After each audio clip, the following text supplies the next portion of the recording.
order to survive, the nuclear industry have to find a way of getting rid of their high-level nuclear waste. And various plans have been advanced in the last 10-15 years. And up till now, nobody has succeeded in figuring out a way of doing this. This stuff is terribly radioactive, and of course if it gets out, which it eventually will, it's going to cause all sorts of problems in the environment, including, killing people. So the latest development in the nuclear industry's attempts to deal with this problem and to have a future, because this is the only future it will have, is to depend upon the Swedish proposal by a company called SKB to bury it under the Baltic Sea at a place called Forsmark in Sweden, on the eastern coast of Sweden, on the Baltic coast. And the proposal is to bury it 500 meters underneath the Baltic Sea on the coast in rock caverns, and the material itself will be encased in copper canisters, and inside the copper canisters are iron canisters with holes drilled in them to take the waste. So what they're going to do is they're going to put the nuclear waste from the nuclear reactor, after allowing it to cool down a bit in ponds, into cylindrical or square section tubes inside an iron cylinder, which is then encased in a copper cylinder, and this is then placed inside the repository 500 meters underneath the Baltic Sea. Now the Swedish government, acting through the Swedish Radiological Protection Agency, SSM, has required that the company provides an environmental impact statement which shows that this stuff cannot get out into the Baltic or into the environment for 100,000 years. Okay? 100,000 years. Now the amount of material is enormous. You have about 12,000 tons of nuclear waste ultimately, which consists of about 10 to the 20 becquerels of 10 to the power 20 becquerels of material, about 1.4 times 10 to the 19 becquerels of alpha emitters like plutonium and uranium and neptunium, and stuff that lasts for a very long time. I mean, millions of years. Uranium, for example. So you've got uranium mixed in with all of this stuff. Now the way this is going to be done is the material is going to be taken from the nuclear sites themselves and then transshipped to another site called Oskarshamn, which is south of Sweden, also on the Baltic coast. And at Oskarshamn the material, the high-level nuclear waste, is going to be put under water to cool down for a bit, and then it's going to be put into these canisters at Oskarshamn and then transshipped to Forsmark, where it's going to be buried in the ground in these caverns. The copper cylinders are then going to be put in the holes drilled into the rock, and then the whole business is going to be filled up with bentonite clay, which is sort of clay, and the idea is that this is going to be isolated from the environment for 1 million years. Okay, 1 million years. And in fact, the modelling which SKB has done over about 20 years. Incidentally, this has been going on for a very long time, and it involved millions and millions of euros worth of work, and lots of scientists have been studying this stuff and creating these computer models, one of which is called Pandora, incidentally, quite appropriately. This environmental impact statement was presented some months ago, and there is an application to the Environmental Court in Sweden to ask if there are any more pieces of information or any more details that are required before the Environmental Court makes a decision. Anyway, the point is it has to be isolated, and the model says that it is isolated from the environment for 1 million years, for 100,000 years anyway. Well, I studied this stuff. I looked very closely at the documents. There's an enormous quantity of material, incidentally, 3 DVDs. So you're talking about megabytes worth of information, which you have to sort of go through line by line. But anyway, this is the kind of thing I do.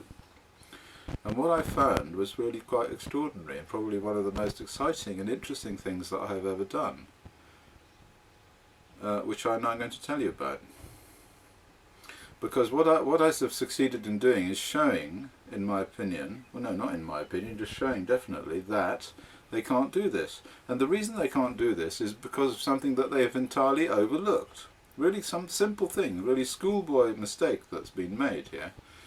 And it has to do with helium, helium gas. Now helium is a material that is a noble gas, it's an element, and it's created from alpha particles, which are the radioactive decay products of many of these radionuclides. Plutonium is an alpha emitter, neptunium is an alpha emitter, americium is an alpha emitter, uranium is an alpha emitter. Lots and lots of this stuff, which has been going to be which they're going to put into the repository, are alpha emitters. So what you can do is you can look at all the alpha emitters, and rather than seeing them as radiation, which is what they do, see them as helium gas. And so it's quite easy to multiply all of these decays, because in the report it says how much material they're going to put in there. 1.4 times 10 to the 19 becquerels. That's 1.4 times 10 to the 19 disintegrations per second. Okay, 10 to the 19 is 1 and 19 zeros. And this stuff is so radioactive that when they fill this repository up, there's going to be 1 and 19 zeros disintegrations per second. And that's 1 and 19 zeros numbers of alpha of helium atoms. Well, of course, it's a simple matter as a chemist, which is what I used to be long ago, to show how much gas that produces. And actually it produces in 100,000 years, which is the requirement of the Swedish government, that these things are intact for 100,000 years. You're talking about 300,000 litres of helium per cylinder. So the pressure in the cylinder is going to be very high. It's going to be about 300 atmospheres, and the cylinders are going to explode. In fact, they'll explode long before 100,000 years is up. They'll explode quite early on. And in fact, if we assume that there's about a 90% filling fraction for the nuclear waste into the cylinders themselves, so in other words they take up about 90% of the space, these cylinders will explode round about 800 years after they've been put into the ground. And what will that do? Well, it will contaminate the Baltic Sea with approximately 2,000 Chernobyl accidents. Okay? So we know the quantity is there, and we can divide out by the number of the number of becquerels that were released by the Chernobyl accident. So in terms of strontium-90, for example, it's 2,000 times worse than the Chernobyl accident. In terms of plutonium, it's probably 2 million times worse than the Chernobyl accident. Cesium, it's 80 times. So you've got, in terms of cesium, 80 times the Chernobyl accident suddenly appearing in the Baltic Sea, and this will continue.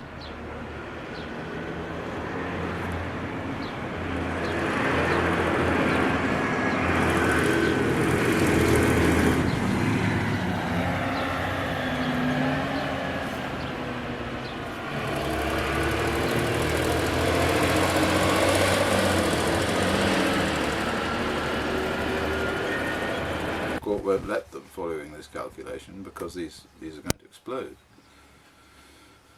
and contaminate the Baltic. So all of their calculations are wrong. 20 years of work is wasted, and the enormous salaries that they paid to all the scientists who did all this work are wasted. And I had to have a good laugh, and so do you. Anyway, what I want you to do is to write to the Swedish government, write to the Environmental Court, write to anybody, Swedish members of Parliament, whatever, and point out that according to these calculations, and I've had them checked by my colleague at the University of London, so I think they're probably right, that these calculations show that they can't go ahead with the four-smart repository. And apart from anything else, even if these calculations weren't right, there are all sorts of other problems associated with this development, all of which I have put into a big paper which I wrote, which you will find on the website of the Swedish anti-nuclear movement, which is nonuclear.org, or nonuclear.se is what it's called. Anyway, I'll put the stripe up for you. And you'll also find it on bsrrw.org, bsrrw.org. And here I am in France on my boat having a good laugh about all of this. And possibly this is one of the most important things that I've done in my life. Quite accidentally, incidentally. It wasn't very difficult. It just happened to be in the right place at the right time. Hurrah! Thank you for listening.